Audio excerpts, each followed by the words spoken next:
Great. I think great to see the panelists and great to see all of us live. I see that I look very different in the picture that was presented before. So, but this is who I am. Sridhar is different. First of all, very warm welcome to all of you. I think we are here to discuss about one of the most important topics that's on mind of every single government, corporate, individual, sustainability. And I think that's one of the most important things that all of us are dealing with. I think as all of us would know, when I look at how things are changing around us, the pace of climate change is exceptionally high. Last year's the Intergovernment Panel on Climate Change, that report was really, I think, a check for the nations.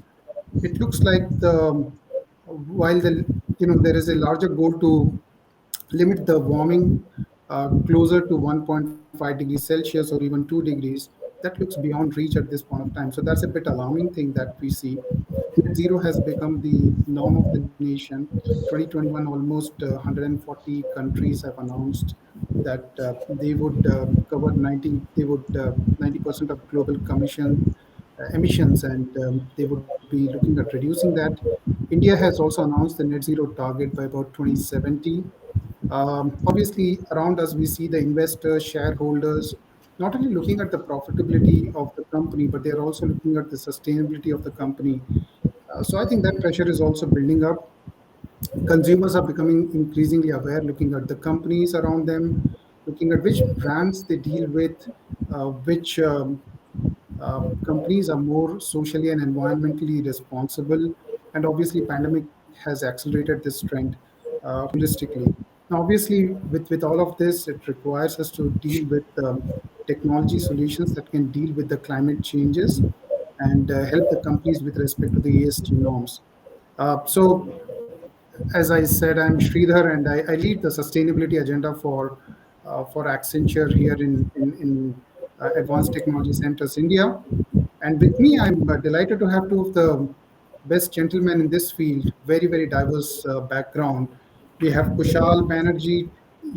Kushal, you have seen a journey from sales to sustainability. And when I was looking at your journey of 30 years in oil and natural gas, while you have been working on the sales side, sustainability seems to have become a big agenda for you.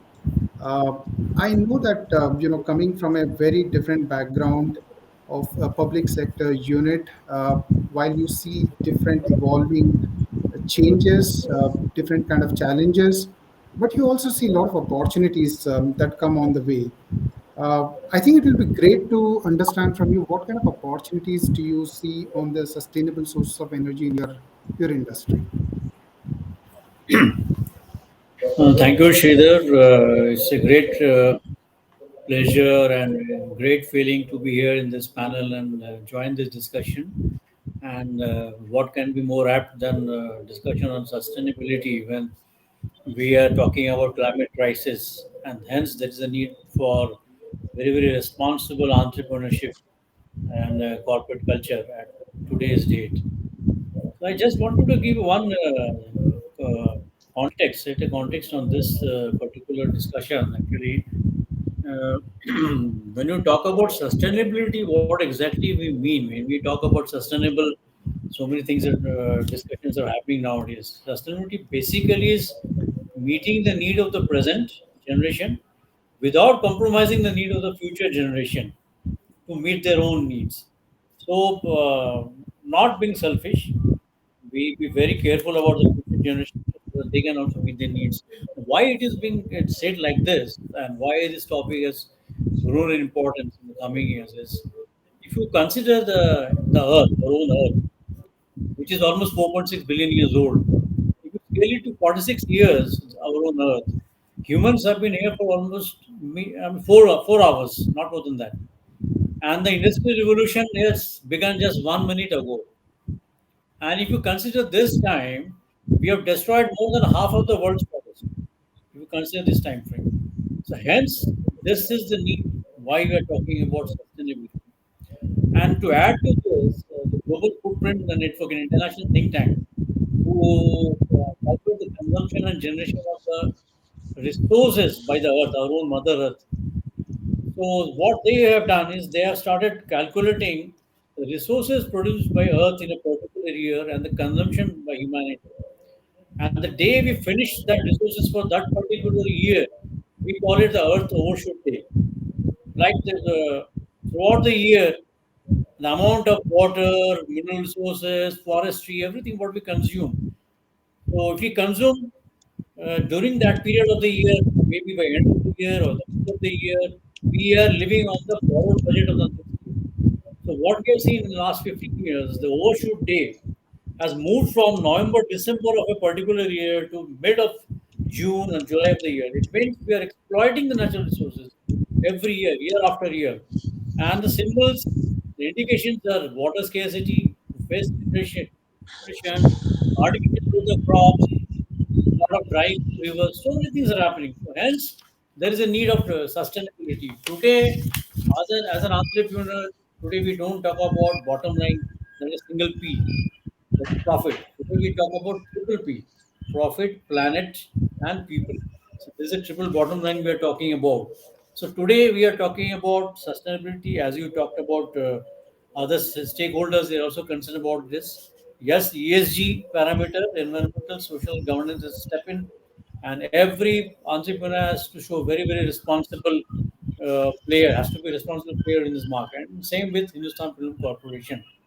To just give few examples, like we have planted almost 27,125 square feet of forest across refineries, 100 megawatt of solar power, 19.1 million metric tons of our pipelines import, so that the movement by trucks and tankers are reduced, emissions are reduced.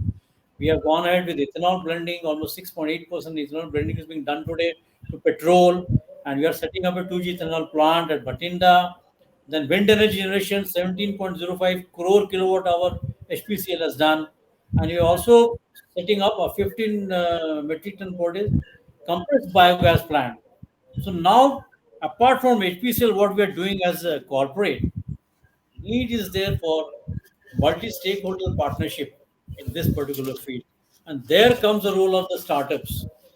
Startups are playing a very important role, and HPCL recognizes that.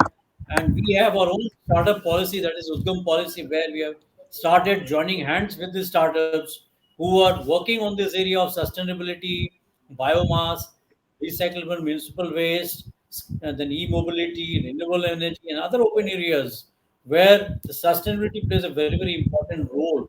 A lot of innovations and technology developments are happening in this field. So you can understand the need for this sustainability, why it is needed, and what HPCL has been doing. And we have really embraced the startup culture, the startups with us, the young entrepreneurs who are working in this field. Just to give you an example, the initiatives that have been taken by HPCL, like in the field of 2G ethanol, we are discussing and working with IIT. We backed startup, that is our ASN Fuels, where we are developing two ethanol from rice husk, duckweed, and corn cobs. And very successfully, we have designed a process for developing this 2G ethanol, which will be used for fuel blending. We are working with Evlogia Care, Eco Care, one another startup for reducing pollution. In fact, what we are doing here is we are converting all, in fact, replacing all the plastic straws in the form of leafy straws from the dried palm leaves. We have started making straws, biodegradable drinking straws, cutleries, different products, with very high shelf life and very good performance. In fact, we're getting a lot of export orders of these straws, straw-based products. We are also utilizing aggregation of surplus biomass, which is a major problem. I mean, stubble generation, creating emissions, and a lot of huge problems are happening. So we are funding a startup, EcoOpus Agri Venture. So collection of this biomass and movement and using it for ethanol generation. So lot many things are happening. Apart Nice. from this, we are also very active in e-mobility, and we are funding startups working in e-mobility. We So what will. we feel is I think very, it'll be very great important to that we it'll be great to sustainability. hear about your e-mobility venture into e-mobility. But Kushal, I think this is fantastic overview just to see how HPCL from from what we know of to embracing the startup culture. The way you talked about people, planet, profitability, and looking at embracing the entire startup culture to come to a meaningful purpose. I think that looks a wonderful journey by itself, and we will discover more of it as we go forward. But as we talk about startups, Amardeep, no better person than you in terms of what I have seen. When I was looking at your profile, fairly fascinated to see that in your while you have your journey has been from corporate to startup in these 25 years. Looking at how can you move from space to sustainability, right? That's a wonderful journey that I see. I think what will be interesting, Amadeep, is to see, given that you have seen a world of startups, why don't you give a picture of the landscape of what kind of climate, technology, and sustainability startup ecosystem that you see in your world, both maybe India and globally? That'll be good to understand. Sure. First, thank you, Ty, for having me on this forum. Uh, the word sustainability, I kind of, Mr. Banerjee described it as meeting needs. I kind of look at it as sustaining life, as this massive, unstoppable force of climate change is coming along. How do we sustain life, now and 5, 10, 15, 20 years down the road? And the thing with that, is it absolutely impacts everything that we do. So all the examples that Mr. Banerjee was giving, they're spread around, whether it's water, whether it's food, the way we eat food, to how you live life, to how do you even power yourself. So as this changes, what's happening is it's changing the way of life, changing the way the business is done, and that is leading to, of course, it's leading to chaos. It's also leading to massive opportunity. When I talk about opportunity and climate tech, uh, I'd like to share some numbers. Last year, 2021, climate tech had $165 billion of investment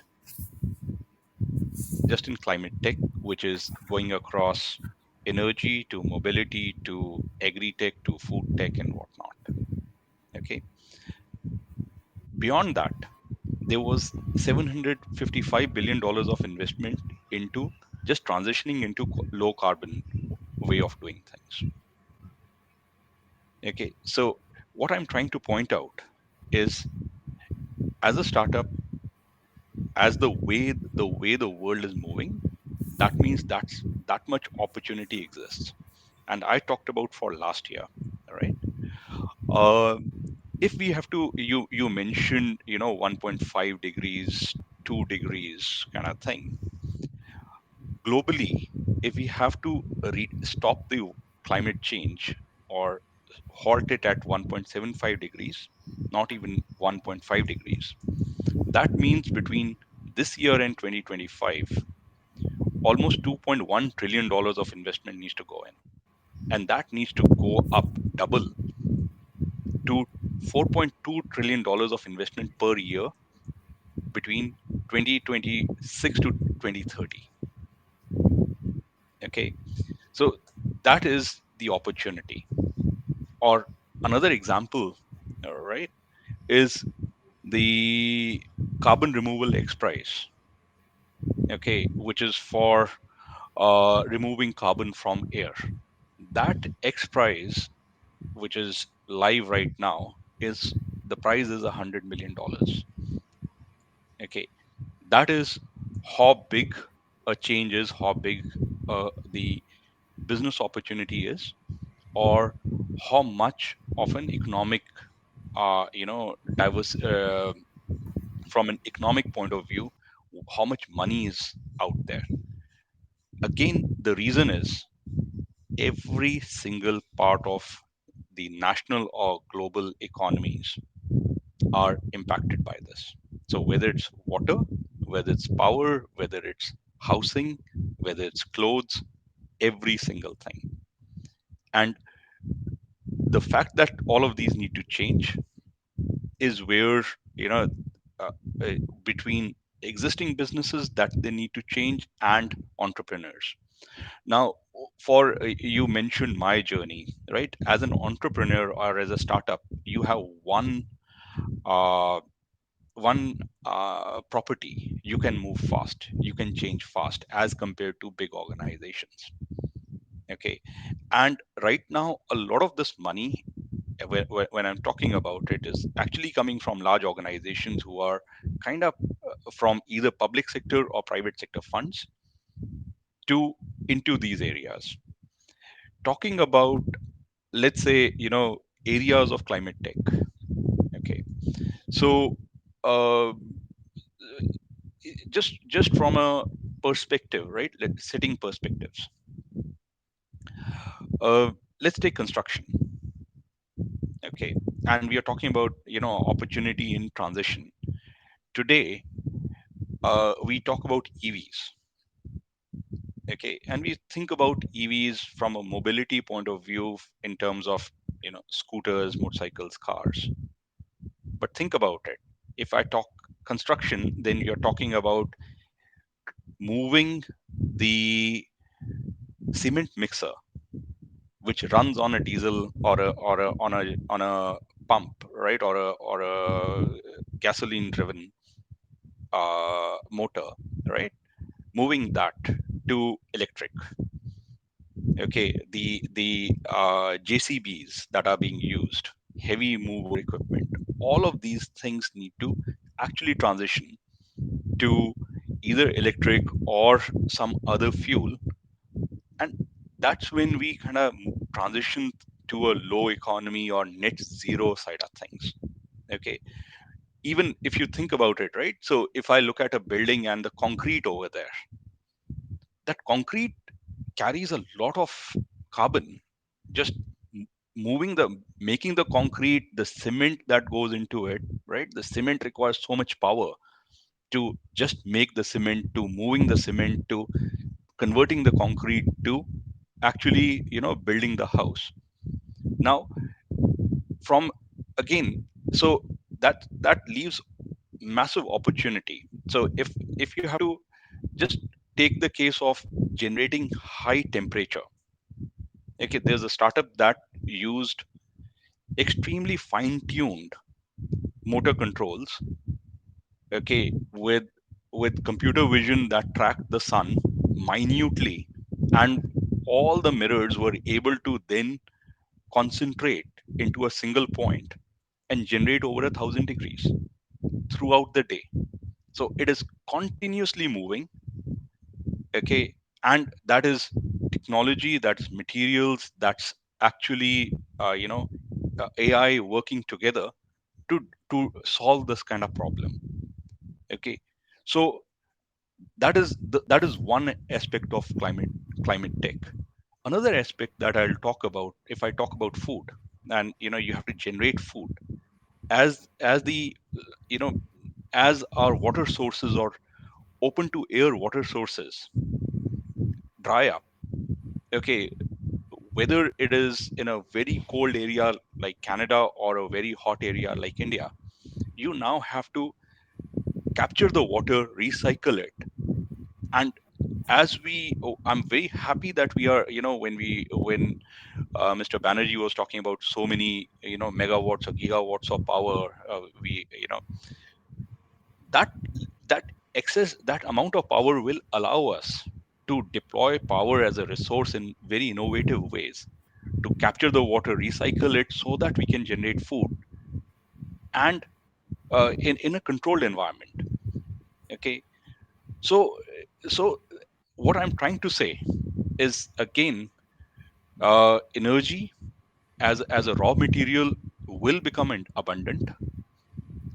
Computing, as we bring things like quantum compute into play, that computing becomes abundant, that enables so many things that are not possible right now to open up those opportunities that make us sustain life uh, for the nation and the citizens, whether in India or the global citizens around the world.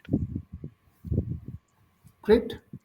This is wonderful insights, Amardeep. I think what I'm taking away from this is we can talk about sustainability as an abstract topic, but when you start looking at sustainability, it's everything around us. So you talk about climate, you talk about all the natural resources, applicability of it, you talk about vehicle movements, you talk about agricultural segment, food segment, and then the wonderful part that you articulated, which is beautiful to hear, is you have got the natural resources. How do you mine the natural resources with the use of effective use of technology and put it to the best possible use? So in some ways, sustainability for sustainability. That's what I see.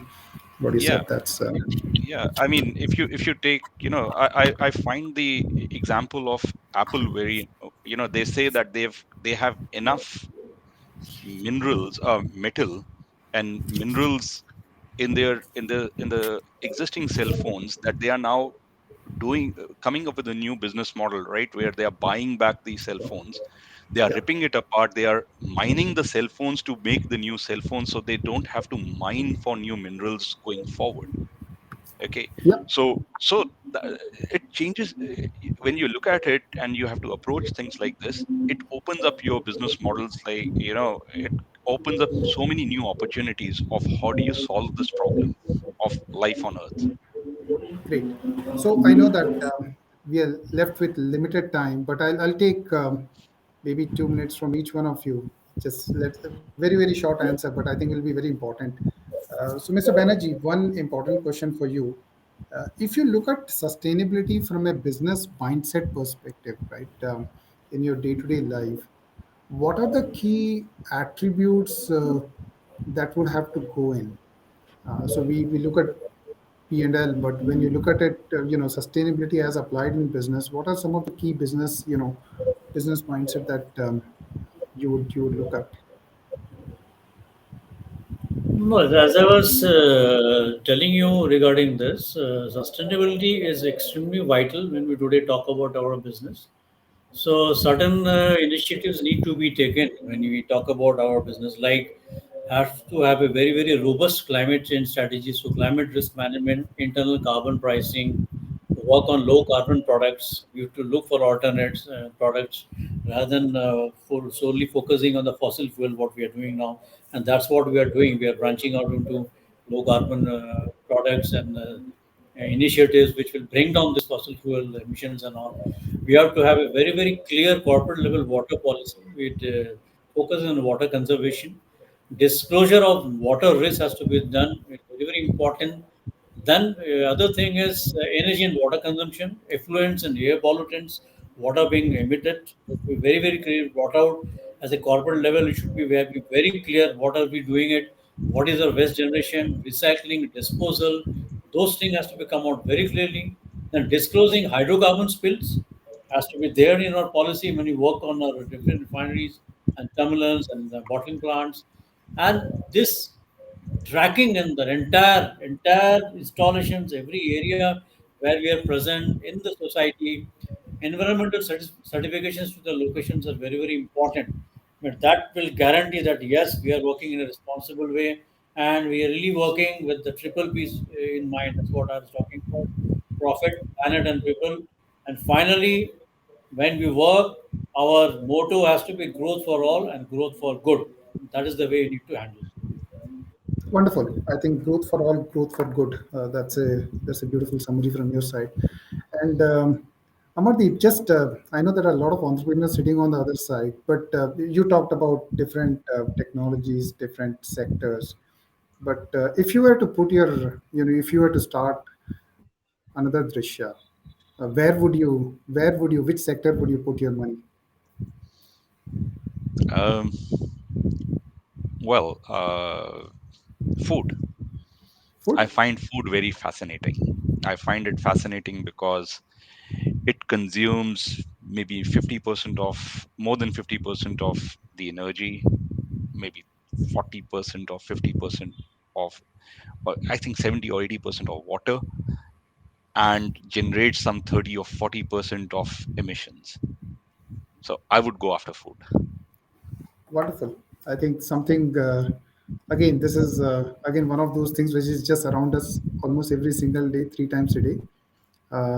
And how can you really think of that as a sustainable idea and a, somewhere where you can really start a business. So looking forward to your name against that as well, and many of the entrepreneurs who are there on this call. So I think fantastic to hear Mr. Banerjee and Mr. Amardeep, your perspective. I think all the way from uh, how can you change, create sustainability for good. Look at everything related to climate change, to low carbon, to the policy changes that Mr. Banerjee talked about, all the way to how can it be applied from a startup mindset into everything that is around us. But what remains very important is sustainability is all around us, and the key thing is whether you look at that as a citizen, become a responsible citizen, just embrace it in the DNA. If you're an entrepreneur, how do you really participate in ventures which Mr. Banerjee has or Mr. Ramardeep has, equivalent of that, and then they create not only a business for yourself, but work towards a responsible society, planet, and government, right? So I think that's my takeaway. So collaborative opportunities, whether you're a startup or whether you are an enterprise, I really see it all coming together towards this wonderful core of sustainability. Very nice hearing both your views, Amardeep and Mr. Banerjee, and we'll keep talking on this topic again. Thank you. Thank you. It's Thank been you my very much. pleasure. Thank you.